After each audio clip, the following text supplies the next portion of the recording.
On a quiet August afternoon in 1945, two American colonels spent 30 minutes with a map and a pencil. They drew a line across the map, a line that would fracture a nation and ignite a war where the rules of combat and of humanity were left behind. Wave after wave of Chinese infantry screamed through the dark, sacrificing bodies for terror. Villages were erased in seconds by napalm, flames clinging to skin and soil alike. Prisoners of war were broken not with chains, but with confessions, forced to forget their own names. Welcome to the Journals of History. This isn't just the story of battle, it's the story of what happens when war stops aiming to defeat an enemy and starts aiming to destroy the human soul. The foundation of brutality, division, and desperation. The seeds of Korea's agony were planted 5 years before the first shot was fired. On August 15, 1945, as Japan surrendered, two American colonels, Dean Rusk and Charles Bonesteel, spent 30 minutes with a National Geographic map, drawing an arbitrary line across the 38th parallel. This hasty decision, made without consulting a single Korean, would condemn an entire nation to decades of division and unimaginable suffering. By 1950, the peninsula had become a powder keg of competing ideologies. In the north, Kim Il-sung, installed by Stalin, had consolidated power through purges that eliminated over 100,000 political opponents.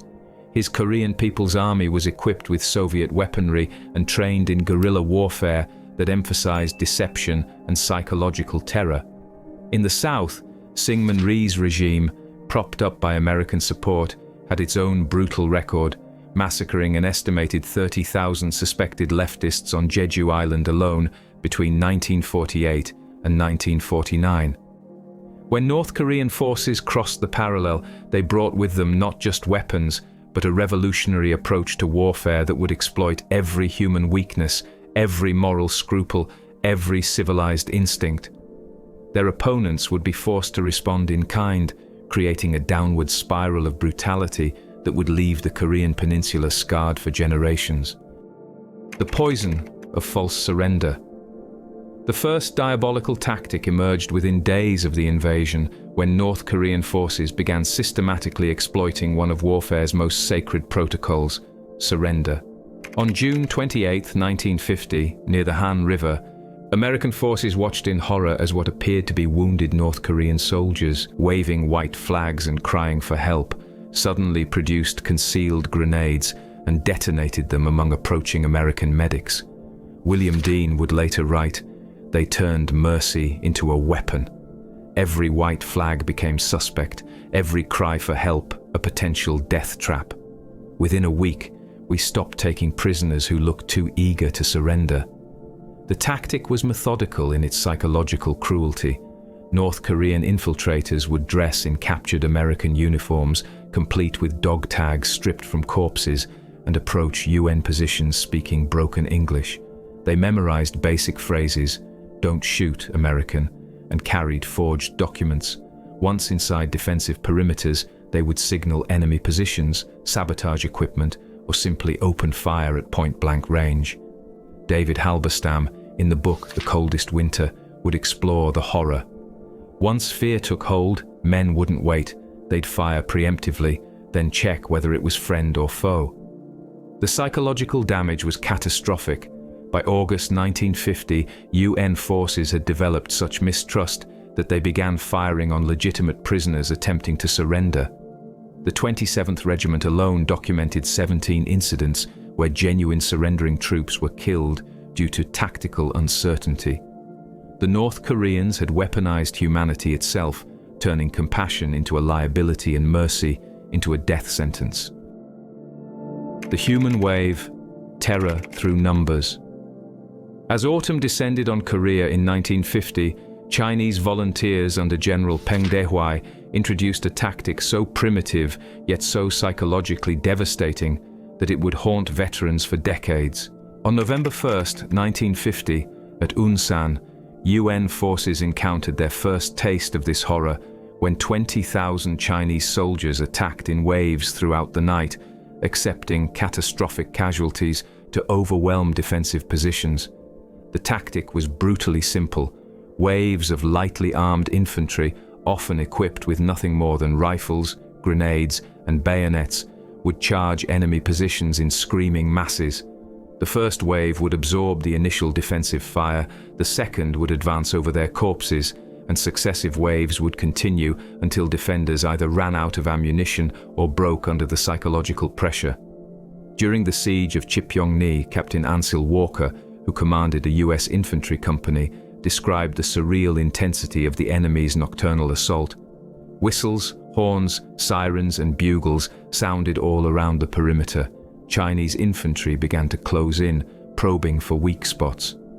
During the Korean War, Chinese forces perfected the art of night assault, launching infiltrations, often called short attacks, between midnight and 4 a.m. to capitalize on defender fatigue. At the outset, bugles, whistles, bells, and gongs would sound in unison from multiple directions, part practical battlefield signal, part psychological terror, plunging defenders into confusion just before the attack commenced.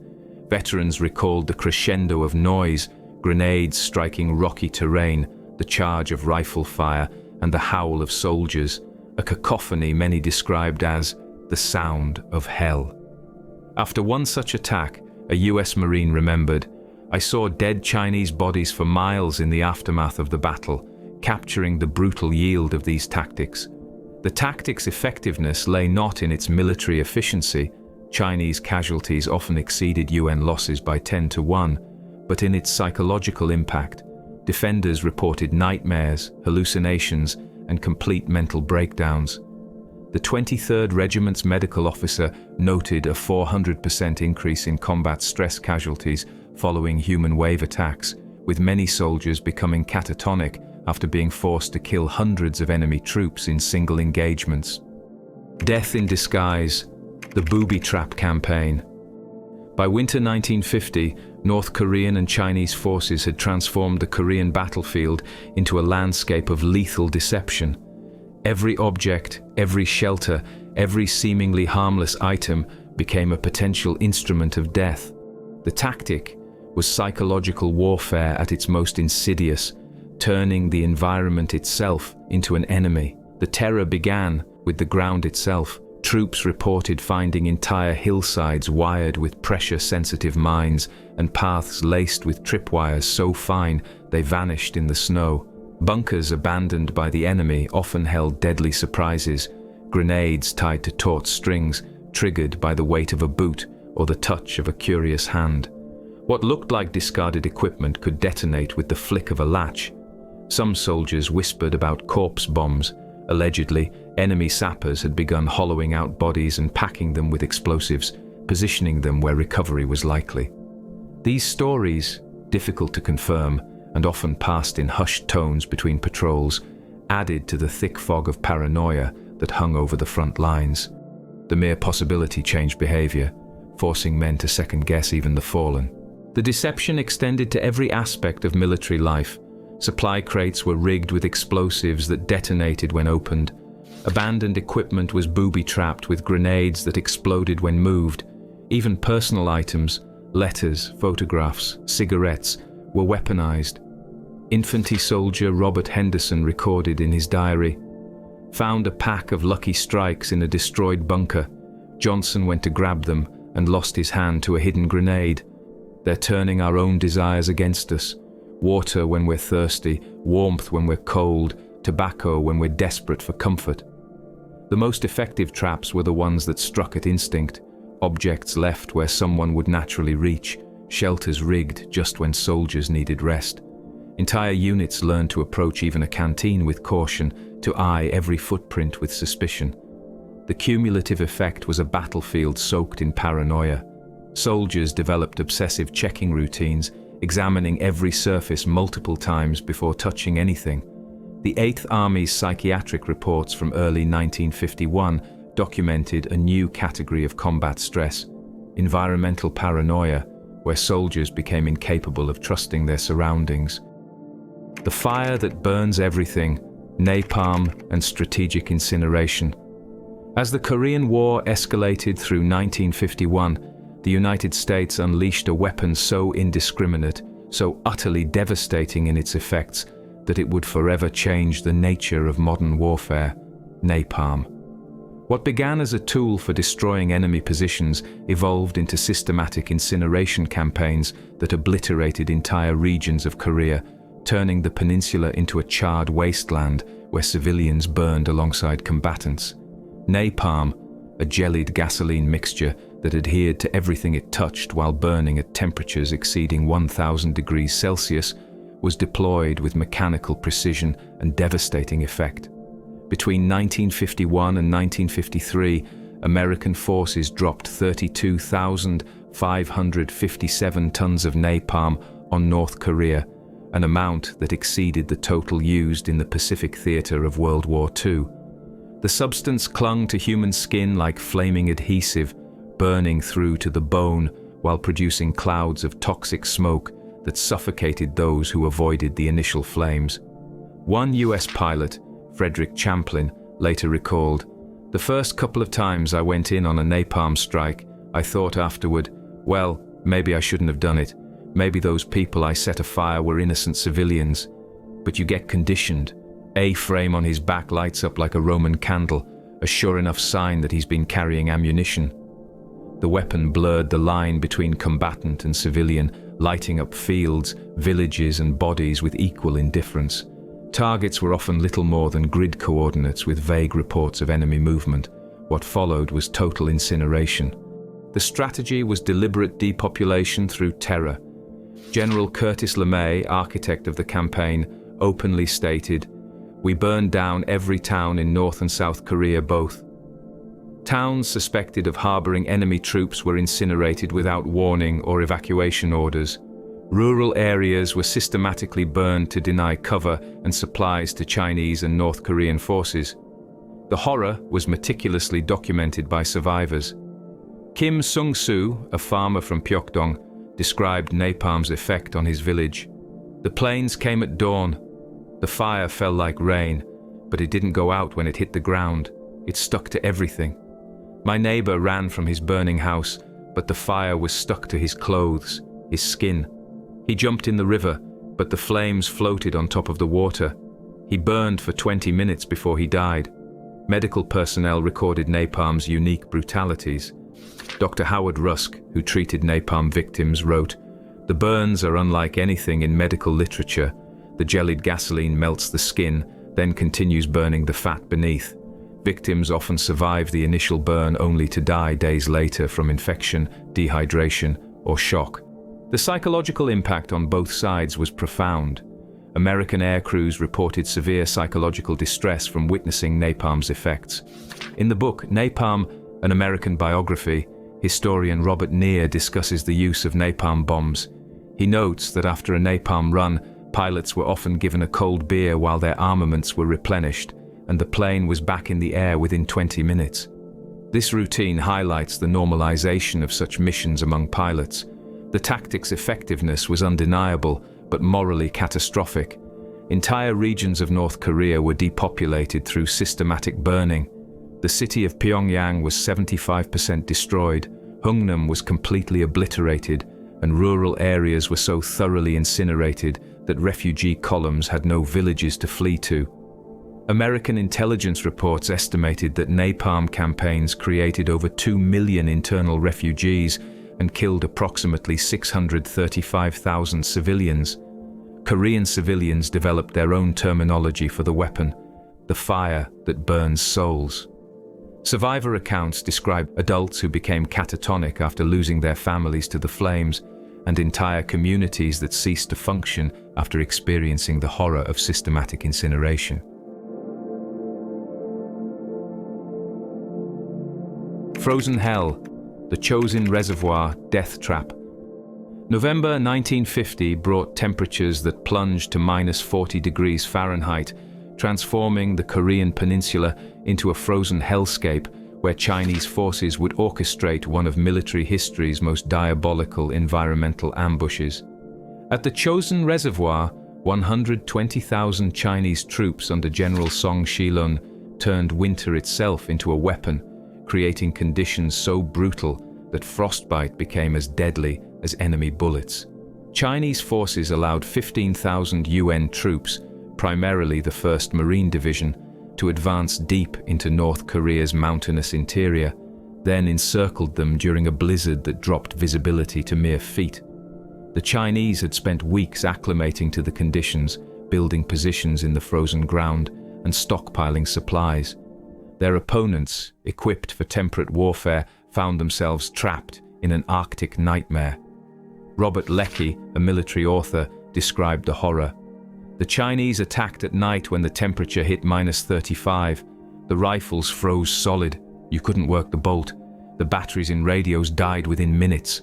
Men's breath froze in their beards, forming ice masks that had to be broken off to speak. Some guys froze to death standing up, still holding their weapons. The Chinese exploited every aspect of the brutal conditions.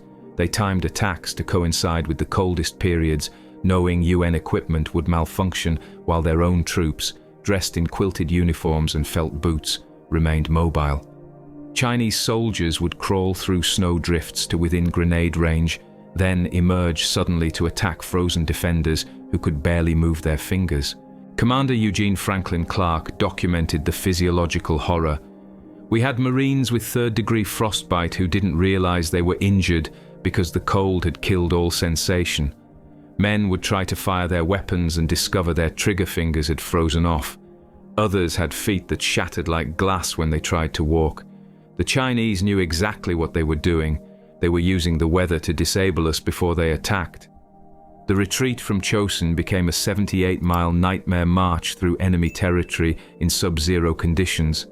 Chinese forces harassed the withdrawal with continuous attacks, forcing the Marines to fight rearguard actions while carrying frostbitten casualties on improvised stretchers. Equipment had to be abandoned when metal became too cold to touch without protective gear that most units lacked. The Chinese psychological warfare intensified the physical torture. They broadcast propaganda through loudspeakers, playing recordings of American popular music mixed with messages encouraging surrender. They would attack aid stations treating frostbite victims, knowing that wounded men would freeze to death within hours if not properly treated. Chinese snipers specifically targeted officers and medics, understanding that leadership breakdown would accelerate unit disintegration.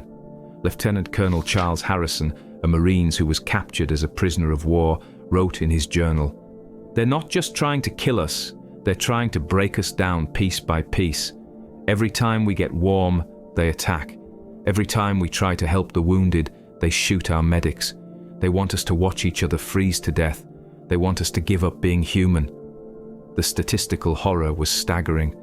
Of the 15,000 UN troops at Chosin, 17,843 became casualties, more than 100%, because wounded men were counted multiple times as their conditions worsened.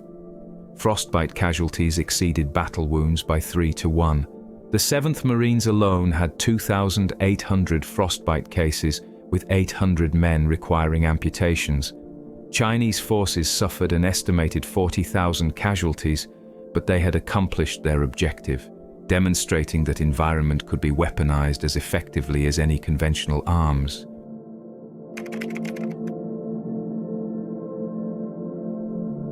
Throughout 1951, as battle lines stabilized into bloody stalemate, Chinese and North Korean forces perfected perhaps their most morally devastating tactic: the systematic use of civilian refugees as human shields and deception tools. This strategy transformed South Korea's displaced population into unwitting combatants, forcing UN commanders into impossible moral decisions that would result in massacres of innocents. The tactic exploited Western humanitarian principles with calculated precision. Chinese and North Korean forces would deliberately intermingle with refugee columns, using civilian crowds as cover for troop movements and supply operations. They dressed soldiers in civilian clothes, had them carry enemy weapons concealed in refugee bundles, and positioned military equipment among civilian vehicles and carts. General John Michaelis of the 27th Infantry Regiment documented the horrific dilemma. Intelligence reported enemy infiltration in every refugee group. We couldn't tell who was civilian and who was military. A grandmother carrying a baby might have grenades hidden in her bundle. A wounded man on a stretcher might be a sniper waiting for the right moment. The enemy was turning our own humanity against us. The tragedy escalated when orders came from the highest levels to treat all refugees as potential threats. US forces, to guard against infiltrators, had adopted a policy of shooting refugees approaching their lines, and a series of orders from US commanders to fire on all civilians. "Refugees are fair game," said the 1st Cavalry Division's Major General Hobart R. Gay. The No-Gun Ri massacre exemplified the tactic's horrific consequences. From July 26 to 29, 1950, members of the 7th Cavalry Regiment killed an estimated 400 South Korean refugees under a railroad bridge near the village of No-Gun Ri. Survivors described days of terror. Yang Hai-chan later testified, "The American soldiers told us to go under the bridge for safety. Then they started shooting from both ends. People were screaming. My mother pushed me under bodies to hide. I lay there for 3 days, drinking rainwater mixed with blood." Sergeant James Kearns, who participated in the chaos, later admitted, "We were told the refugees were infiltrated with North Korean soldiers. Every group we saw was supposed to be enemy. After a while, you couldn't tell anymore." The Chinese and North Korean forces documented and exploited these massacres for propaganda purposes, filming the aftermath and broadcasting footage to demonstrate American brutality. They had successfully forced UN troops to commit atrocities, then used those atrocities to justify their own methods and recruit more fighters. The psychological toll on UN forces was devastating. Soldiers reported nightmares about killing civilians, complete breakdowns when encountering refugee groups, and a pervasive sense of moral contamination. Medical personnel documented unprecedented levels of combat stress related to civilian casualties. Dr. Albert Glass, the 8th Army's chief psychiatrist, reported, "We're seeing a new category of war neurosis, moral injury so severe that soldiers lose their capacity for ethical judgment. They've been forced to make survival decisions that violate their fundamental beliefs about right and wrong. Some never recover." The tactic's effectiveness extended beyond immediate military gains. By forcing UN troops to commit atrocities against civilians, Chinese and North Korean forces created lasting propaganda victories, damaged troop morale, and established precedents for civilian targeting that would influence warfare for decades. They had weaponized innocence itself, turning the protection of civilians from a moral imperative into a tactical liability. The breaking of minds, psychological torture, and indoctrination. Behind the barbed wire of prisoner-of-war camps scattered across North Korea and China, captors perfected techniques of psychological destruction so sophisticated, so systematically brutal, that they would fundamentally alter understanding of human mental resistance. The Chinese and North Korean treatment of UN prisoners represented not merely violation of Geneva Convention protocols, but the deliberate application of scientific principles to break human consciousness itself. The process began with capture. Master Sergeant William Olson, who survived 34 months in captivity, described the initial phase. "They didn't just take you prisoner, they took your identity. Within hours, they'd stripped you naked, taken your dog tags, your personal items, anything that connected you to who you were. Then they'd make you stand in stress positions for hours while they asked the same questions over and over. What is your name? What is your unit? Why are you killing Korean people?" Chinese interrogators, trained in Marxist psychological principles, employed systematic techniques designed to induce cognitive breakdown. Prisoners were placed in solitary confinement for weeks at a time, given barely subsistence rations, and subjected to temperature extremes that prevented sleep. The combination of isolation, malnutrition, and exhaustion created mental states where reality became malleable. The indoctrination process was methodical in its cruelty. Colonel Frank Schwabel, the highest-ranking Marine captured, later testified about his treatment. "They would keep you awake for days, then suddenly show kindness, a warm meal, a blanket, a conversation about home. Just when you started to feel grateful, they'd return to interrogation. They were training you to associate relief with cooperation, pain with resistance." Chinese camp commanders implemented what they called thought reform, a process where prisoners were forced to participate in their own psychological destruction. Men were required to write daily confessions, acknowledging their crimes against the Korean people, participate in group criticism sessions where they denounced fellow prisoners, and attend lectures on communist ideology that lasted 8 hours daily. Private Robert Johnson documented the systematic breakdown in his secret diary. They make you confess to things you never did until you start to believe you did them. They make you inform on your buddies until you can't look them in the eye. They make you repeat their propaganda until you find yourself thinking their thoughts. They're not trying to convert you, they're trying to destroy who you were. The psychological techniques employed specific methods of mental manipulation. Sleep deprivation was scientifically calibrated, enough to prevent coherent thought, but not enough to cause immediate death. Food was used as a reward system, with cooperation earning additional calories and resistance resulting in starvation rations. Physical exercise was eliminated to reduce testosterone and increase susceptibility to suggestion. This constant physical stress, combined with mental pressure, created neurological conditions where normal decision-making processes became impossible. The most devastating aspect was the systematic destruction of group loyalty. Chinese interrogators identified prisoner hierarchies, then used bribes, threats, and torture to turn prisoners against each other.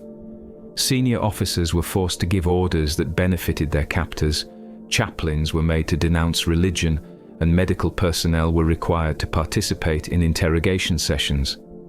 Major William Mayer, who studied American POWs after repatriation, documented unprecedented psychological damage. These men weren't just tortured, they were systematically reconstructed. Their personalities were disassembled and rebuilt according to their captors' specifications. Some never recovered their original identity, others spent decades trying to remember who they had been before capture. The propaganda success was devastating to American morale. Recordings of American prisoners denouncing the war effort were broadcast worldwide. Photographs showed captured pilots signing confessions to using biological weapons. Letters written by prisoners praising their treatment and condemning American policy appeared in communist publications globally.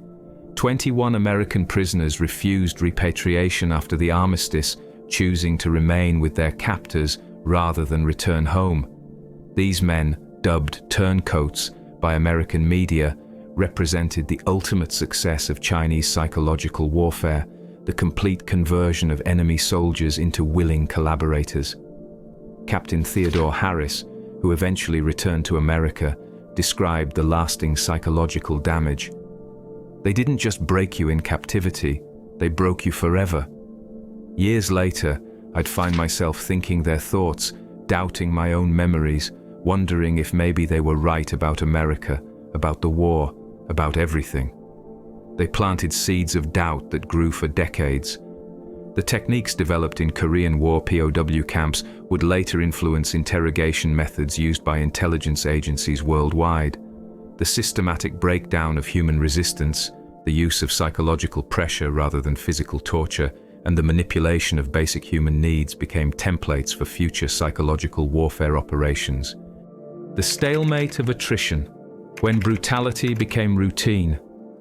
By 1952, the Korean War had devolved into a grinding stalemate that stretched across the peninsula's narrow waist, transforming the conflict from a war of movement into a static nightmare of trench warfare that rivaled World War I's Western Front in its bloody futility. Along the 155-mile front line, both sides had constructed elaborate defensive systems where death became industrialized and brutality evolved from exceptional tactic to daily routine. The Chinese and North Korean forces, now unified under Chinese command, perfected defensive warfare that maximized casualties while minimizing territorial exchange. They constructed tunnel systems so extensive that entire regiments could move underground, emerging behind enemy lines without warning. These tunnels, carved through solid rock by forced labor, contained hospitals, supply depots, and command centers that could sustain prolonged siege. Lieutenant Colonel William Harris of the 2nd Infantry Division recorded the horror of tunnel warfare. You'd take a hill after 3 days of fighting, count your dead, then discover the enemy had simply retreated underground. The next morning, they'd emerge from holes we never knew existed and retake the same ground. We were fighting ghosts who lived in the earth itself. The Chinese employed rotating tactics that kept UN forces in constant psychological pressure. Fresh divisions would replace exhausted units every few weeks, while American and Allied forces remained in continuous combat for months.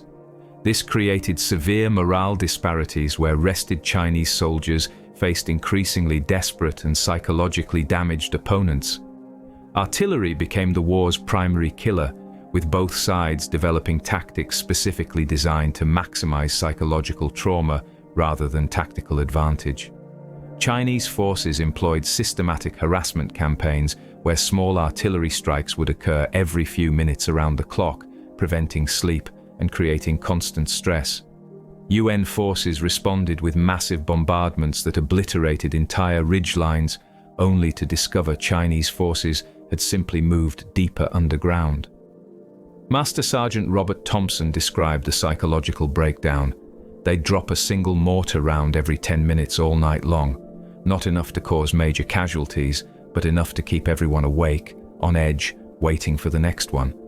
After weeks of this, men started having nervous breakdowns just from hearing incoming artillery in the distance.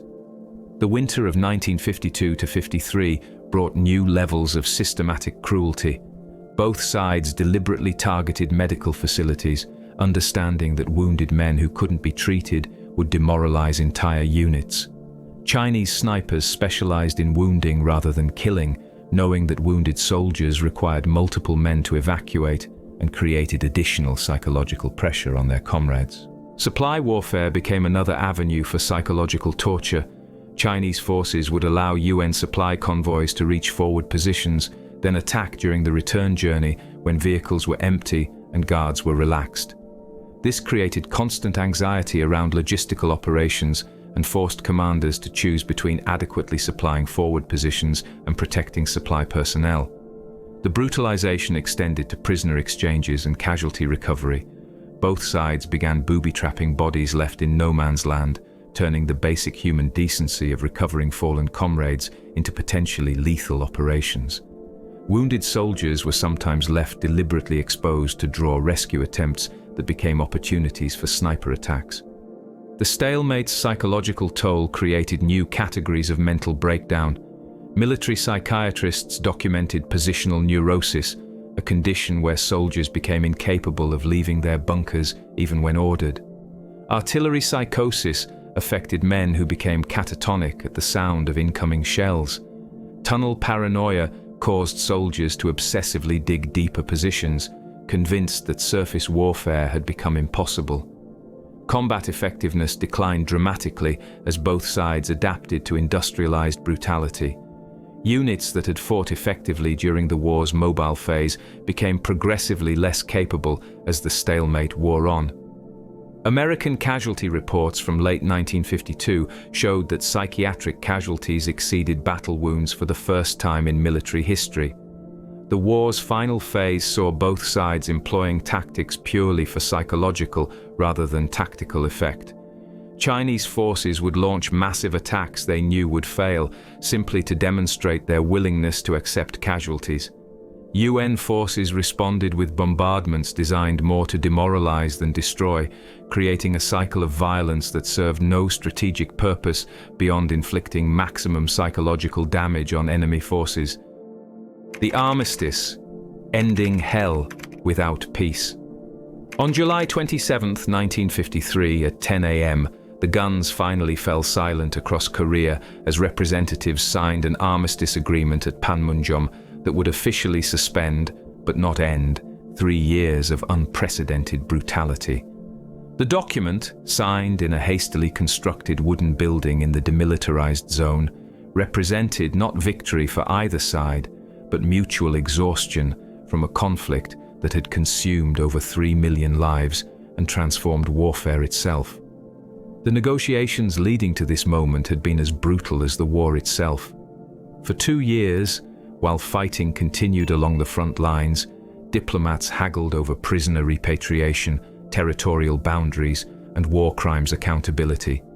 Chinese negotiators, led by General Nam Il, systematically exploited every humanitarian gesture, using prisoner exchanges as propaganda opportunities and prolonging talks whenever military pressure decreased. The final sticking point revealed the war's psychological devastation: prisoner repatriation. Unlike previous conflicts where prisoners were automatically returned, thousands of Chinese and North Korean captives refused repatriation, choosing exile rather than return to communist territories. Similarly, 21 American prisoners elected to remain with their captors, representing the ultimate success of Chinese psychological warfare techniques. Colonel James Hanley, who supervised prisoner processing, documented the human wreckage. These weren't soldiers anymore, they were broken human beings who had been systematically reconstructed by their captors. Some American prisoners couldn't remember their own names, others spoke more Chinese than English. The enemy hadn't just defeated them, they had replaced their personalities entirely. The Armistice created the Demilitarized Zone, a 160-mile-long, 2.5-mile-wide strip of territory that would become one of the world's most militarized borders, despite its name.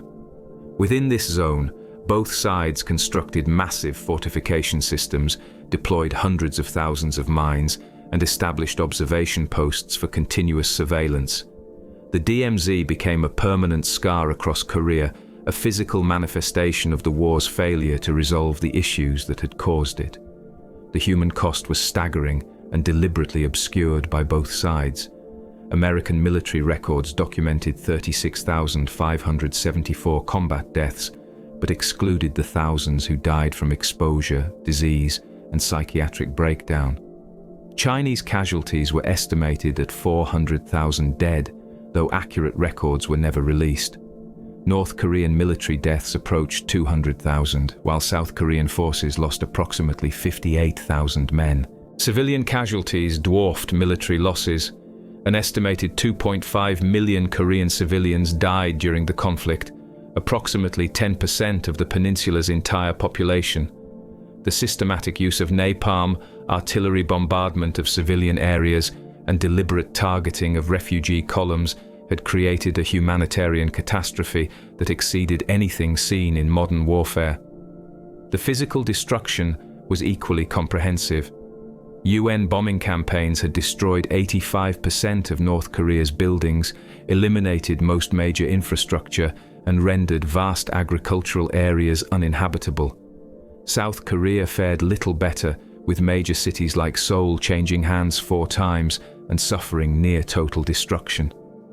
The peninsula's industrial capacity, built during Japanese occupation, was completely eliminated. The psychological damage would prove more lasting than physical destruction. Veterans on all sides reported unprecedented levels of mental trauma. American psychiatric hospitals documented new categories of mental illness related to Korean War service: positional psychosis from static warfare, environmental paranoia from booby trap exposure, and moral injury syndrome from civilian casualties. Chinese veterans, despite victory propaganda, suffered similar psychological damage. Reports smuggled out of China described widespread mental illness among Korean War veterans, including mass suicide incidents and violent breakdown episodes. The systematic brutality that had characterized Chinese tactics had damaged perpetrators as severely as victims. Korean civilians bore the deepest psychological scars. Civilians who survived napalm attacks were left with permanent terror of aircraft sounds. Families separated by the DMZ developed what psychiatrists termed separation trauma, a condition where survivors became incapable of forming new emotional attachments. Entire communities ceased to function normally, with survivors exhibiting collective symptoms of severe depression and anxiety. The war's technological and tactical innovations would influence military doctrine for decades. The systematic use of psychological warfare, environmental exploitation, and civilian targeting became standard practices in subsequent conflicts. The Korean War had not simply been brutal, It had been a laboratory where the boundaries of human cruelty were systematically explored and expanded. By the time the armistice was signed, Korea had become something unprecedented in human history, a nation where an entire population had been subjected to systematic brutalization by multiple armies employing the most scientifically developed methods of human destruction ever devised. The conflict had not simply been a political or military failure, it had been a comprehensive assault on human dignity that left no participant unchanged. The silence that fell over Korea on July 27, 1953, was not the peace of resolution, but the exhaustion of societies that had pushed human cruelty to its absolute limits. In the scorched valleys, the frozen mountains, and the blood-soaked trenches of Korea, combatants had discovered that there were no boundaries to the depths of brutality that human beings could inflict upon each other when survival demanded the complete abandonment of humanity itself.